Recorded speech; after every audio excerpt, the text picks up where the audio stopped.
a blessing from God. You must expect a miracle. You have the power of choice. Believe on the Lord Jesus Christ. Welcome to Life Today Live. I'm Randy Robinson. Good to have you guys here with me today. And today, man, this is a story that I'm so looking forward to hearing. If you've watched it a little bit here, you know I was adopted at birth. James and Betty Robinson gave me a home, raised me, and I'm grateful for that, ever grateful for that. But, you know, one of the biggest epidemics in the country, and it has been this way for a while, is what I consider the epidemic of fatherlessness. And you hear this from Christian groups and pastors and things like that, that we need a father in the home.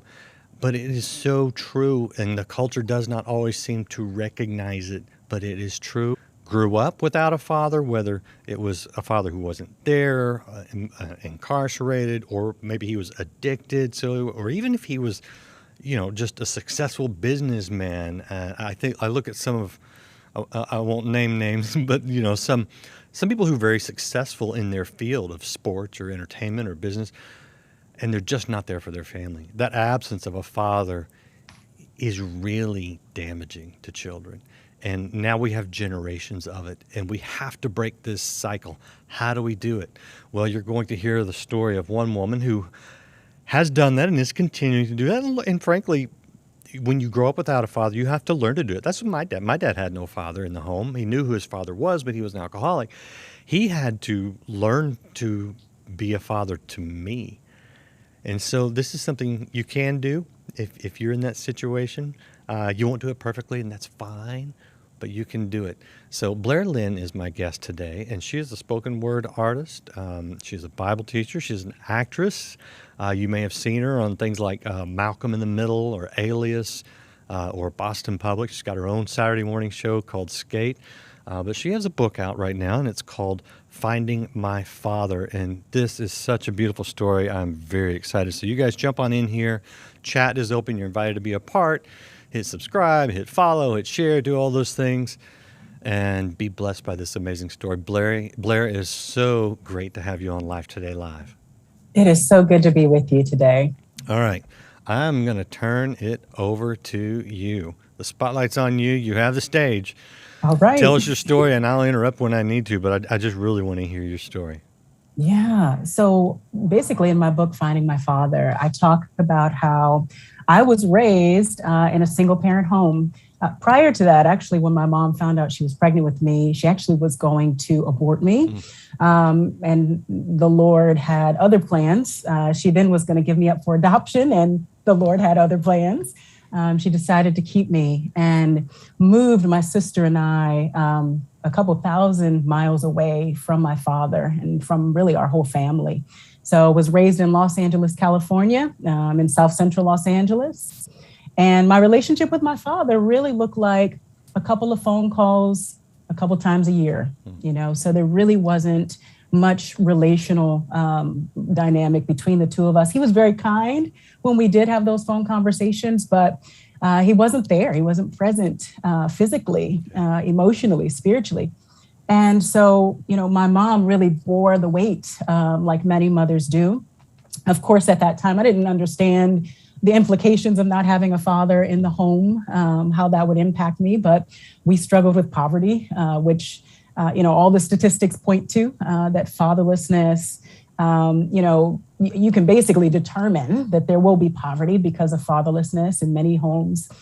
We struggled in that way. I struggle with my identity. Can I interrupt you real quick? Ahead. Because it's Sure. one thing to say we struggle with poverty, but could you illustrate that for us, just so people get a sense of, you're not just saying that. No, so there were times where I remember my mother had to go on welfare because she couldn't find a job. There were times where we would go to the supermarket to buy groceries and we weren't sure if the check would clear. There were times where I remember my mother went without eating, so my sister and I could eat. Times eating a honey bun, because that was all I had for lunch, 50 cents that I could buy a honey bun with. So no, it was a struggle. It was indeed a struggle for us.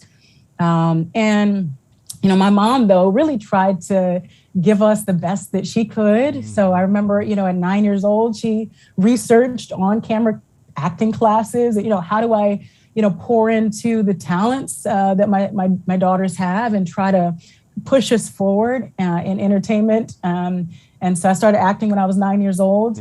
My mom putting us through charm school and trying to get us in the best public schools that she could. I remember one time in high school, she wanted to get us in this public performing arts high school. And they said, well, we're full. And she said, well, then I guess my kids can't go to school then. And the counselor said, okay, we'll put them in, just, roughing it and, doing all that she could to pour into us. And, my father wasn't there. We couldn't rely upon him financially, to be there, unfortunately. And then I struggled with my identity. I remember, especially when I was 18, guys started approaching, expressing interest. And for the first time, I had to think, well, what do I look for in a guy? I don't know, because I haven't had a guy around. And when I looked around at the men who were, in my neighborhood, they weren't really men to model, if I'm honest, Sure. and so wrestling through that. And, the Lord, when I was 18, I sat down with my dad and I had a very honest heart to heart with him. And I told him how his absence impacted me. And I was afraid to have that conversation. I was afraid that if I opened up to him, maybe, he would disappear. The little interaction that we had, maybe that would go away. But when I opened up to him, I realized, as he communicated with me, how he didn't have his dad in his life. And, he was struggling, trying to sort through things himself. It really opened up his humanity for me, I think, for the first time. Yeah. I looked at my dad as like the superhero who would swoop in and save the day. If he was here, everything would be fine. And after that conversation, I realized, oh, he's human. He's afraid too.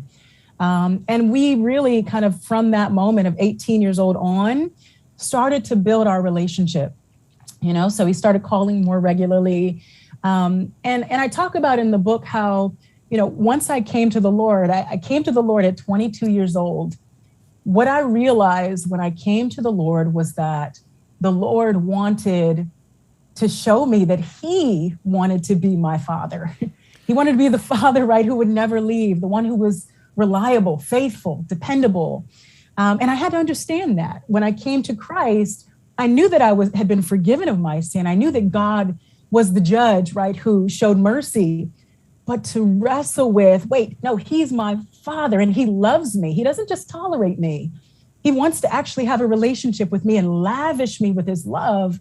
That just took a moment for me to grasp. And then not only did I gain a father in God, but I gained a family in the church. Yeah. And that was all new to me too. To see the Lord kind of fill in some of those holes that I had with godly, spiritual fathers, right? And mothers and sisters and brothers. And I talk about also how, as I've gotten married now, my husband Shai, we have 3 kids and we're trying to build a legacy. My husband also had, a very similar story to mine. He wasn't raised with his father in the home, so we're trying, okay, how do we do this? How do we be faithful?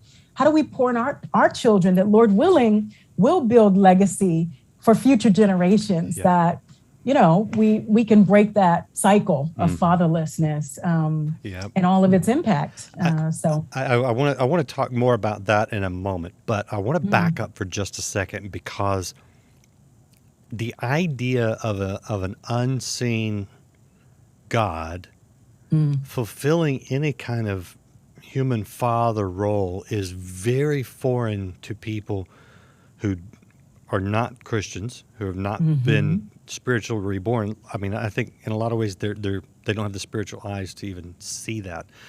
But even for Christians, it's oftentimes a lifelong. I've seen it in my dad. It's a lifelong struggle. Someone who may be struggling with that, whether they're a believer or not, can you give them any insight into how you got from that point of the brokenness in your father's relationship with you to the point where the things you didn't get from him and would never get from him, the peace, the wisdom even. How do you get that from a God you can't see?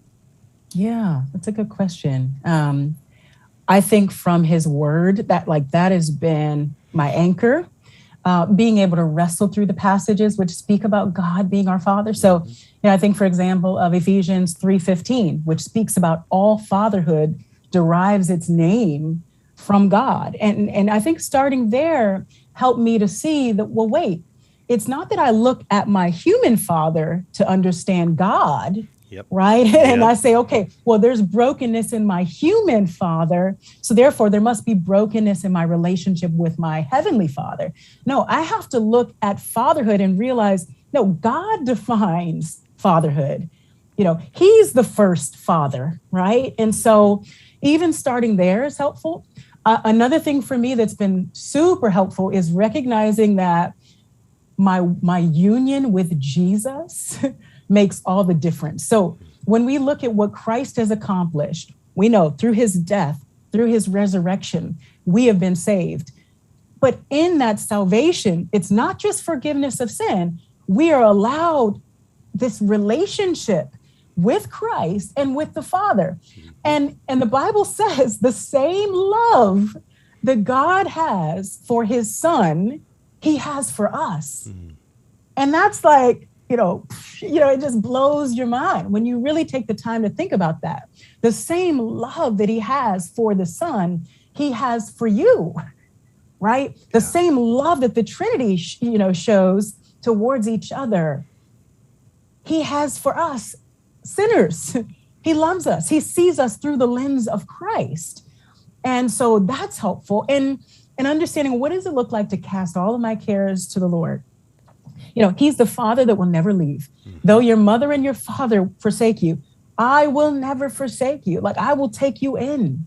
And I think that meditation, that reflection upon those passages, and those times where I've been deeply hurt, where my expectations have not been met from my parents, where I've recognized, okay, I kind of have to not parent them, but, the things I'm expecting them to pour into me, they may not have the bandwidth, right, to do that.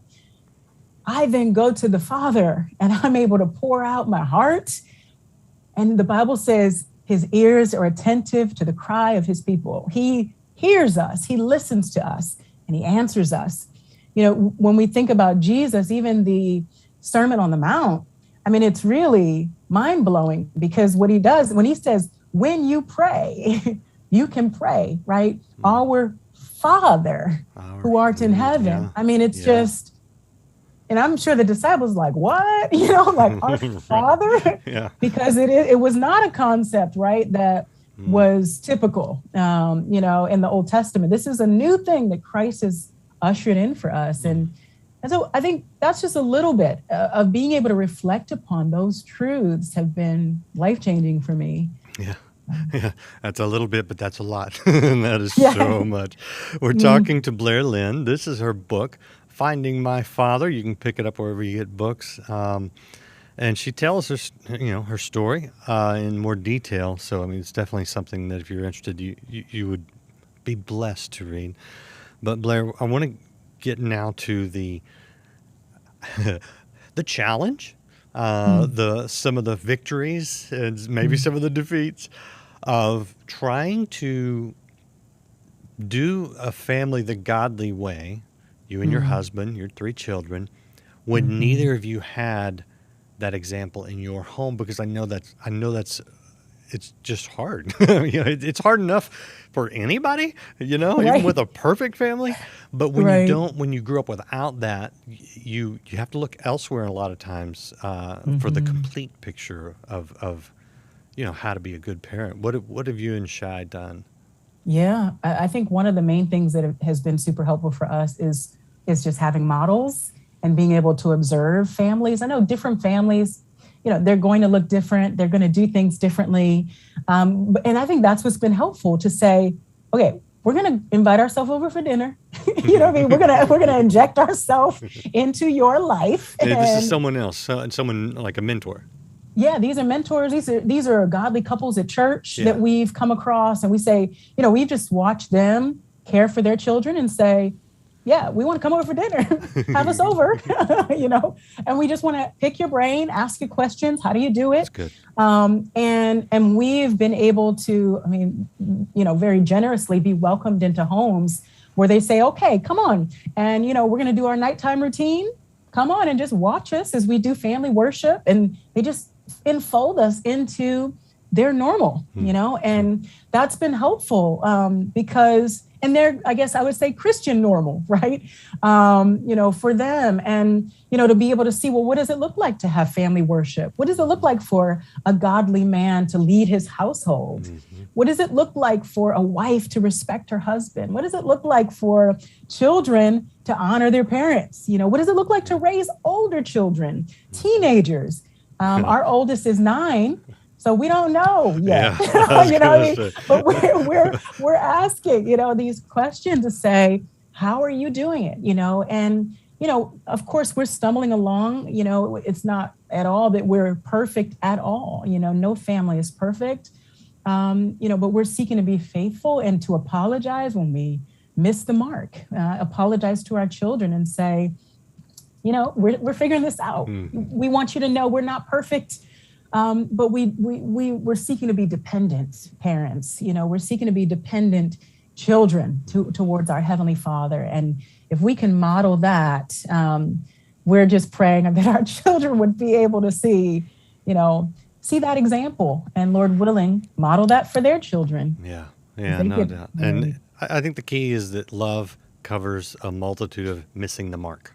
Right. That's right. The mistakes, they're covered by love. And so whether it's God with us or us with our kids, let me ask you this, because I've asked this question in a lot of interviews because this really impacted my view of God. When I had children, I felt like for the first time, especially being adopted myself, at that point, I knew nobody who was blood of my blood.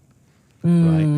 Mm-hmm. When I had my own children, they had my features maybe, or my characteristics started to show. Mm-hmm. It was like, whoa, I've never seen this in another human being.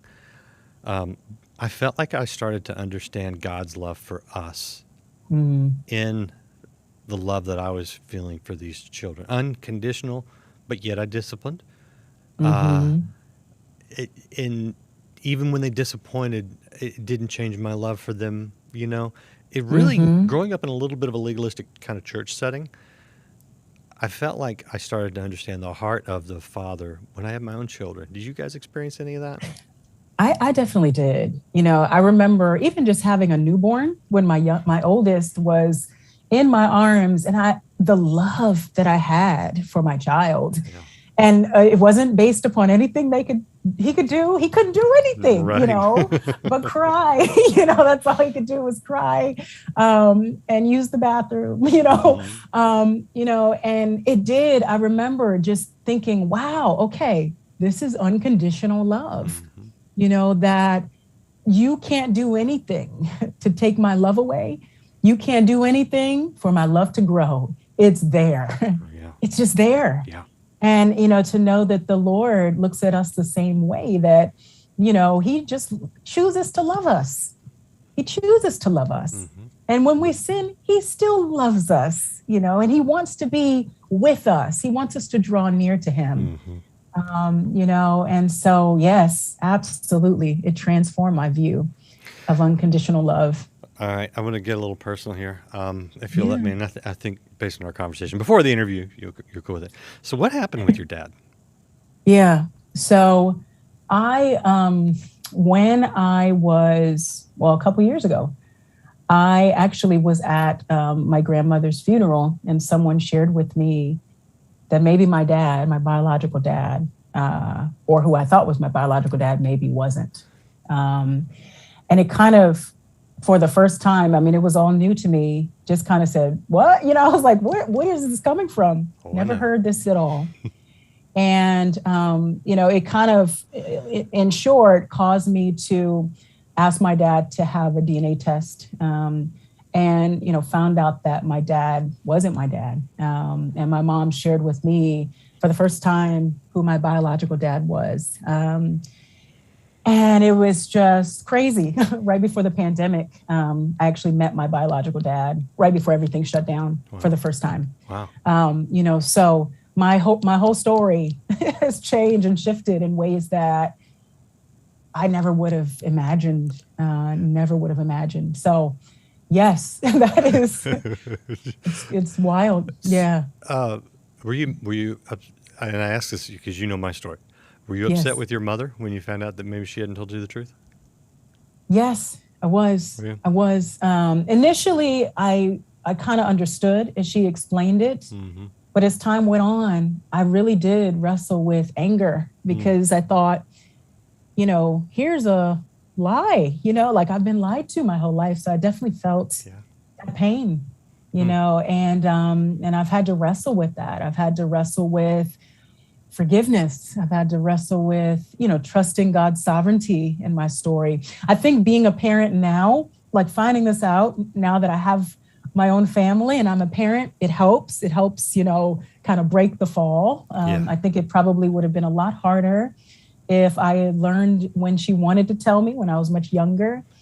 Because I'm like, I'm a parent now. So I understand, like, I need a lot of grace, and so I've wrestled to be able to extend that grace to my mom and. So, do you think she was trying to cover her own shame, maybe? Could be, and honestly, I think, some of it I probably will never fully know, all of the things that she's wrestling with as a parent, but definitely could be. It could be. And I pray for her, often, just as she wrestles with, all the choices that a parent makes and things that they're not proud of. And, they think that they're doing what's best in the situation. And I try to keep that in mind. I don't think that she would have, withheld that information if she didn't think that it was what was best in that moment. So you did the DNA test and you found your biological father? I did. Yeah. How's that going? Is that a topic you want to talk about? Yeah. It's hard, for, to be an adult. And I remember even seeing my mom texted me a picture of him. And for the first time, seeing a man who resembled me. Yeah. But it's like, okay, here's a man, who resembles me, but I know nothing about him, And so now it's, wrestling through, okay, how do I have a relationship with you after, all these years? And, I do. So there is so much to sort through, and he's really kind, but it's complicated. There's so many yes, it is. things, to wrestle through. But at the same time, and this is because our stories have some similarities, people that don't know,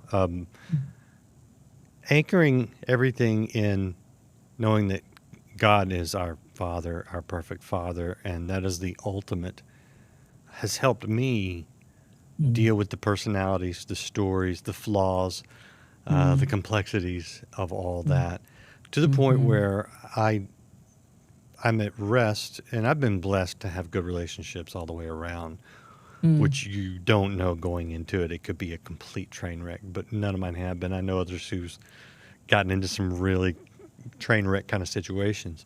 But when you going back to your whole premise, which is God is our Father, and we don't project our earthly fathers onto God, but rather we strive to know our perfect Father that enables us to deal with our earthly father or fathers in our cases, right?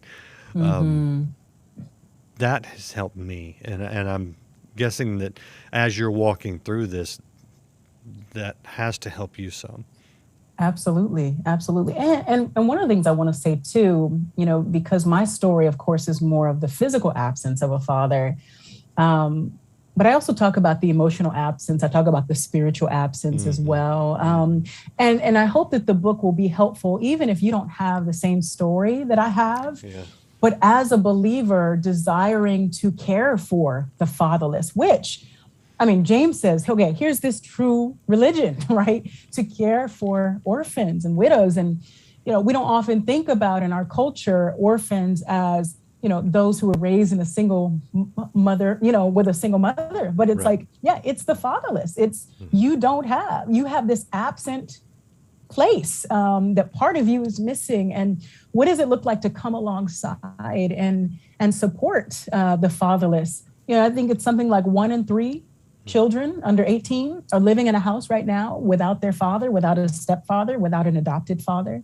And so here's an issue that, yes, I think as a church, we can say, what does it look like for all of us to rest, to be anchored in the fact that God is our Father, and to be able to help each other be reminded of that wonderful truth that, we have this spiritual adoption, this doctrine that is so rich, and it's, we don't find a lot of books on it, but we need to talk about it, because it makes all the difference in our walk with the Lord. Yep, absolutely right. And I think a lot of times God gives us these extreme stories, in order to help those who are suffering from the same type of thing, like you mentioned, emotional fatherlessness, spiritual fatherlessness, to see, okay, I can see it real clear in their story.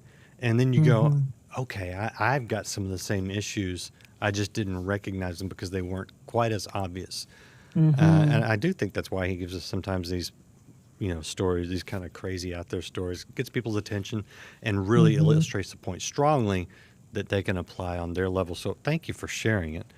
Absolutely. Before I let you go, I want to show people your website. This is Blair Linne Poetry, and you can see how to spell Lynn. It's got the E on the end. So BlairLinnePoetry.com, and I'll put that in the chat for you guys that are chat enabled and watching. Explain to see. Okay, so I've been to Old Chicago. I've been to slam poetry contests. Right? All right. Yes. I get what spoken word is, but tell people a little bit about what you do, because I want them to see that side of you now, because it's really cool. Yeah, sure. So I do what's called spoken word. I've been doing spoken word since I was 9 years old. My mom actually is a poet. And so starting at 9 years old, she would take me to poetry readings every week with her, every Wednesday night. And what it is it's a performance-based poetry.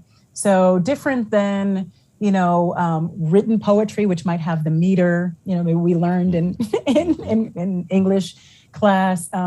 This is more of a play on, on that. I mean, it can have meter, it can be very structured, but it also can be a little more loose. And it kind of has its origin in storytelling, even hip hop music. There's kind of a freestyle that can accompany the poetic form. And so, it's to be presented, it's to be listened to rather than read. So, yes, and I have a CD that I made called When Light Meets Water, which kind of gives a little bit of an example of that. Not only with the poetry, with the more the freestyle poetry, which really, it's one of those things. To me, it's a little like classical music, which is great in recordings, but just a whole different level live. I love the live, but your poetry put to kind of acid jazz, down tempo kind of stuff. Really cool, very cool. So thank you. Yeah. So, are you able to travel? Do you travel? Is touring kind of one thing that part of what you do, or are you mainly staying there with those 3 kids? I know, right? I am with my kids. Yes, I do. I do some travel. Absolutely. Yeah. Conferences and things like that. Not extensive tours, just because of the season of life that I'm in. And we like to prioritize Sundays and things like that. But absolutely, I'm able to travel. I was actually just at the same conference with Keith and Kristen Getty, and I was able to share some spoken word there. Yeah, in Tennessee. So just got back from that last week. Wow, now that is cool. I know them as well. So okay, good. They're wonderful. Is that schedule on your website then? That actually, it was, yes. Okay. Should be on my website. Yes. All right, cool. Well, you can follow Blair at Blair Linne Poetry and pick up the book, and it'll bless you. And so, Blair, thank you so much for sharing your story. Is there anything I missed? Anything else you want to say that we didn't get to? Yeah, no, thank you so much. So glad to share my story with you. Great. Well, great conversation. I sure appreciate you. And I appreciate all you guys out there watching, hitting share, hitting follow, subscribe, and all those good things. Do check out the book and come back. We got more great interviews this week here on Life Today Live. We'll see you again next time. I confess my sin. No longer will I rely upon my goodness, upon my personality. But Lord, I just come as a bankrupt sinner, saying, Lord, have mercy on me.